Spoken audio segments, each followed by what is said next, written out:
All right, fellas, welcome back to Stay Dangerous. This video is about betting on yourself and how, if you do, I promise that you will create the life you want. Guaranteed, no bullshit.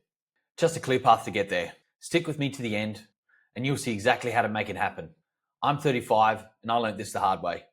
I quit a job that was killing me after years of grinding, moved to Dubai with nothing lined up, started businesses that went bust before they turned a profit.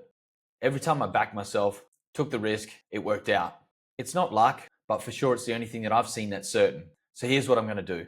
I'll explain to you why betting on yourself beats relying on anyone else, walk you through a few times it paid off, like going from broke to building my own path, and give you simple steps to start doing it yourself. This is about showing you how to take control and make your life what you want it. So let's get into it. The art of betting on yourself. To really bet on yourself in this life takes big kahunas, it takes balls. And a lot of the times when you take the risk and do bet on yourself, you're going to get resistance. You're going to get resistance from your family, from your friends, from society.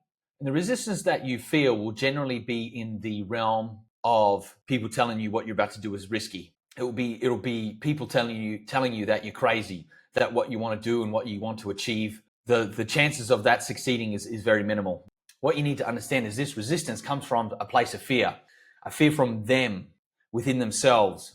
They were too scared to go after what they really wanted in life. They let the resistance that they felt when they originally wanted to do this overtake them and overcome them.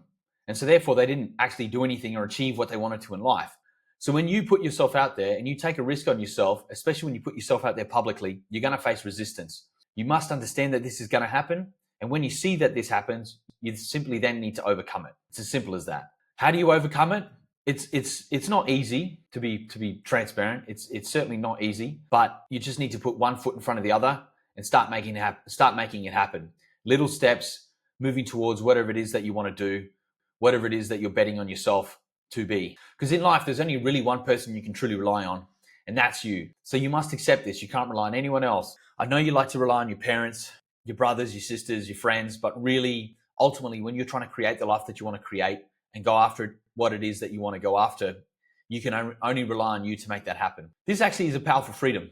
It gives you the power to decide the life that you want, and then it gives you the freedom to go after it in any way you see fit. I changed careers multiple times, which we'll discuss in the next slides. And each time I changed career, I felt huge resistance, but I knew that this was the path for me and this is what I needed to do. But when you decide that, you must go after it though. You can't pussyfoot around. You can't be hesitant. You have to take that first step and go, this is what I want and this is what I'm going to go after. Understand that most men live a life of quiet desperation. You mustn't be one of them. Remember, there's only one person you can truly rely on, and that's you. So going all in, as I said before, I've done this multiple times in my life. When I first finished school, I went to university, decided to quit that and to become an electrician. I then had to move back to Alice Springs, which was the original town that I grew up in, which is a shithole, to pursue my apprenticeship. After that, I started doing FIFO, which is fly in, fly out. And then once I was doing FIFO, I decided to leave and start a clothing label. I then decided to move overseas to Ibiza to do a season. I then moved to London to become a recruiter. I then moved to Dubai, and now I'm starting my next businesses. And the latest major bet that I'm taking on myself is starting my YouTube channel.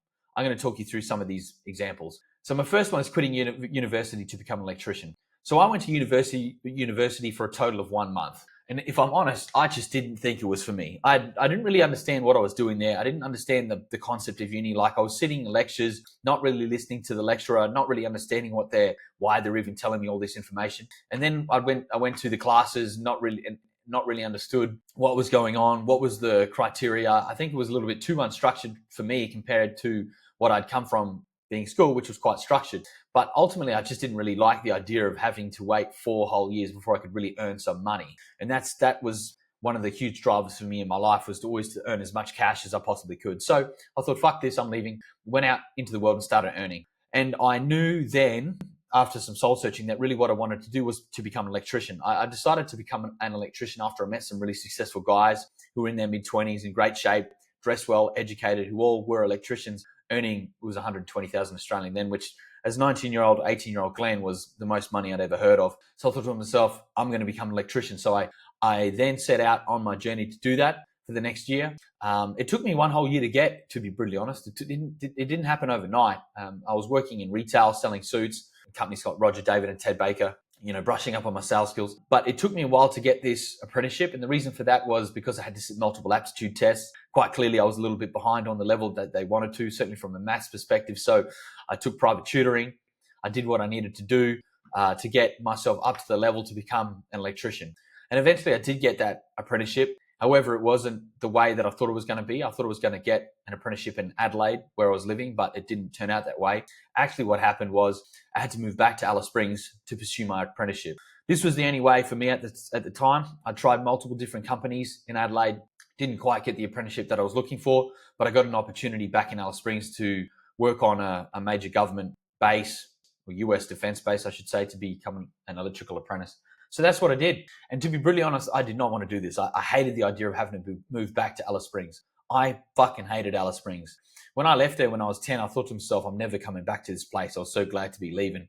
So it was quite serendipitous, I think that's the right word, that life, or ironic really, that life kind of sent me back there, I should say. So when I moved there, I was 19, felt like it was a massive step back from lifestyle-wise.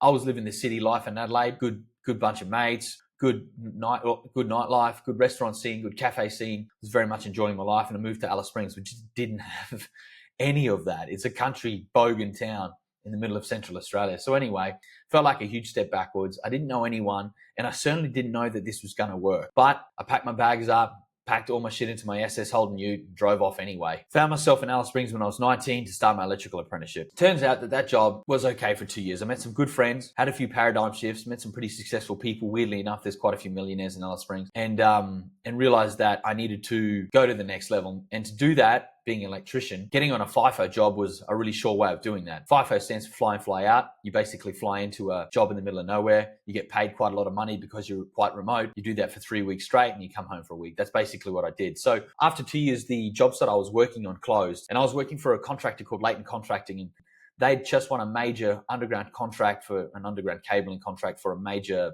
gas plant job, construction job in the middle of Western Australia, an island off of Western Australia called Barrow Island. And I knew that I could either stay in Alice Springs and work with some of my mates with their electrical businesses, or I could try and maneuver my way onto this FIFO job. And that's exactly what I did. I knew that the FIFO job was what I wanted to do. I'd be able to move back to Adelaide, which is where my mates were and where I really wanted to be at the time. And I could fly in and out of Adelaide and get on this FIFO job and make loads of cash. So that's what I did. I took a bet that this was the right move for me, maneuvered my way onto this job and got there. I did this for 3.5 years. I was making serious cash. As a 22-year-old, when I first got on that job, I think I made 160K Australian for the first year. And by the time I'd finished, I was making 300K a year. Anyway, I did that for 3.5 years, but by the time I was 25, I realized that this wasn't really the ultimate end for me. When you're an electrician, certainly working FIFO, you can see the different people around you, the different levels that they are, at what stage of life they're at. And I could see all the guys who were like 40, 50, and 60. And I could see the type of man that they were, what was happening in their life. Most of them had been divorced a few times. Most of them had lost their wealth through those divorces. And I knew that just wasn't me. That's just something I didn't want to do, and I didn't want to become like. So I thought to myself, fuck it, this isn't for me. And I got introduced into entrepreneurship and business by a friend of mine who was running his own business. And I really went down the rabbit hole. And then I realized that actually entrepreneurship and business was where I needed to be. This is how I was going to go to the next level. So I decided that I was going to quit and leave my FIFO job. So towards the end of this construction job, I started my clothing label full time and I moved to Melbourne to pursue this. I took another major bet on myself. I felt a lot of resistance when I did this. My family thought I was crazy. I was leaving such a high paying job behind. A lot of my mates thought I was a bit crazy too, but they didn't really understand my vision and why I wanted to do this. So I went after it. Moved to Melbourne with a couple of good mates of mine, lived there for, I think, nearly a year and really pursued this business. Turns out that after nearly a year of trying to make the label work, it didn't. I'd spent all the money I'd saved, about 60,000 Australian dollars. I tried my absolute hardest, but realistically, I just had no idea about business. I didn't know marketing. I didn't know sales. I didn't know product and market fit. I didn't really understand how to build websites properly. I didn't understand CRM campaigns. I didn't understand influencer marketing. I didn't understand any of the basics of business. So really my business just flopped and I spent all my money trying to get it moving, but really I had no idea where to spend the money anyway. So I was just throwing money at a wall and seeing what worked. So I decided that I needed to get smarter and I wanted an adventure. And I decided to move overseas and to work a season in Ibiza. I knew some friends who had done it. I met some people when I was traveling a few years before and realized that would be a really cool experience for me. Not only that, I'd be able to improve myself as an individual. So I took another major bet on myself. I reached out to some friends, said, hey, is there anyone you can introduce me to so I can get a job? I got an interview with a guy called Martin who worked for a really cool promo company called Party Rebels. After one interview, I got the job, and next thing you know, I was packing up my bags, selling everything I owned to move to Ibiza so I could start this promo job, which was pretty risky and scary at the time. It was a commission-only job. I had no idea how really to sell. I wasn't that good at it, although I thought I had some experience selling retail, but really when you're selling tickets to clubs, it's a bit of a hard sell to people on the beach. But anyway, I moved over there with a good friend of mine, Sam Haddon, and we had a fucking good time. So after the season, the next major bet that I did was I moved to London. I didn't go back to Australia. I didn't want to. I knew that London was the next step for me, and there was two major things that I wanted to do. I wanted to develop my sales skills and break into the creative industries of London. And lo and behold, I got a job as a creative recruiter for a major conglomerate, major recruitment business called Robert Half, which was pretty cool for me. I was 26 at the time, and I got this job for one of the biggest recruitment companies in the world, setting up a creative desk with a few good friends of mine who became very good friends of mine, working in the Shard, which is one of the most famous buildings in London, as a 26-year-old who'd never worked in recruitment before. So the gods were smiling on me that day, and I really went after it and really pushed hard to try and make this career work. This certainly began another journey. And it's actually quite funny. I've got a funny story about moving to London. To move to London as an Australian, if you don't have ancestry, which I didn't, you have to get a visa. To get a visa, you have to prove that you have $5,000 in savings. I actually didn't have any money in savings. So what I did was I took a personal loan from the bank for $5,000, put that in my current account, printed out my statement, sent that through to the visa office. The visa office saw that I had $5,000, approved my visa. Once I got my visa, I sent the money back to the bank, paid off the loan. Voila, I got my visa. And that's how I moved to London. So after London, after a few years, it was just an absolute grind. I wasn't really making any money. I'd done pretty well, reasonably well for a junior recruiter, but not as well as I'd hoped. And I was just sick of the cold and sick of trying to make ends meet. So I thought to myself, I wanted something better, and I wanted to move to a place where I could make the most money and pay the least amount of tax. And the two options that I was looking at was Hong Kong or Dubai. I didn't have quite enough experience to get a job in Hong Kong, and also because I didn't have a degree, it was very hard for them to get me a visa. So I decided that Dubai was it. And I was fortunate enough to interview for a boutique recruitment firm and land a job. I had no money. I didn't know anyone really there except one person. And I had to borrow money from a friend of mine to pay for my plane ticket over there. But I got there and started my new job on a Sunday in Dubai. It was the next big adventure. I've been in Dubai now for 8 years, and I've always had an itch to begin another business. Whilst I was here, I realized that there was a bit of a gap in the market for vintage t-shirts.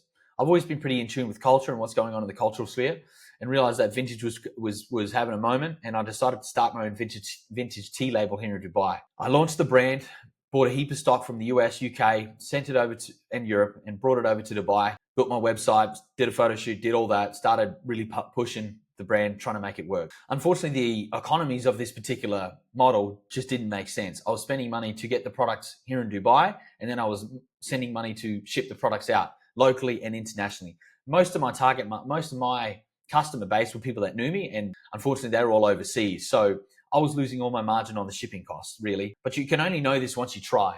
And I tried it, it didn't work. And I learned from my previous business failures just to close it and move on. And that's exactly what I did. I took a bet, the bet didn't pay off, so what? I moved on. And now I'm starting my own businesses once again. I've got my own recruitment businesses, and I'm also scaling e-com businesses. And I wouldn't have got to this point if I had not tried all these things before. That's the main message that I'm getting to you, is every bet that I took set me up for my next move. It set me up for the next bet. But I wouldn't have got to those points if I hadn't taken those bets. And that's the moral of this story, really, is like the life that you want to live is on the other side of those bets. You have to take those bets to get there.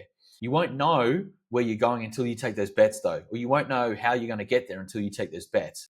And this is the latest bet that I'm taking on myself, is starting my YouTube channel, Stay Dangerous. Why? I feel I have a point of difference. I've lived a really interesting life in the last 15 years, a pretty wild life, if I'm honest. I've got some stories to tell, and I've got some lessons that I've learned the hard way. And I'm hoping that I can teach you boys how not to make some of those dumb mistakes, so that way you get to where I am a lot quicker. Am I still feeling resistance? Absolutely. I'm too old. No one gives a fuck what I've got to say anyway. You haven't really achieved that much. You're just going to add to the noise. Nobody needs another YouTube channel. I'm feeling all the resistance, but I'm doing it anyway. I'm taking this bet as I know it will propel me to the next stage. Whatever that next stage is, I'm not entirely sure. Because here's the funny thing. Betting on yourself is the only guaranteed way to live the life that you desire, right? Like I say, it will feel uncertain, and most of the time you won't know it's going to work out. And I can tell you this, because this is the way it worked out for me anyway, most of the time. In fact, all of the time. It won't work out the way that you envision. The way that I envisioned take each of my bets that I took working was it was a great success. When I first launched my clothing label, I thought it was going to be an absolute multi-million-dollar business, and that's what I was going to do. Didn't work out at all. When I moved to London and thought I was going to stay in London and be a full-time recruiter there, that didn't quite work out, right? And then I moved to Dubai, started a business, that didn't work out. Now I'm starting more businesses and going again, right? You have to continuously take bets on yourself because, as I said, it takes you to the next stage. It catapults you to the next stage. And here's the other major thing. You won't regret it. I haven't regretted any of the bets I've taken. Have they put me through some serious pain and struggle? Absolutely. Am I a better man for it? 100%. But as I said before, betting on yourself is the only guaranteed way to live the life that you deserve. So what's your bet? I'd like to see it in the comments. Just remember, like I say, it's the only guaranteed way to live the life that you desire. Stay dangerous, fellas. See you on the next one.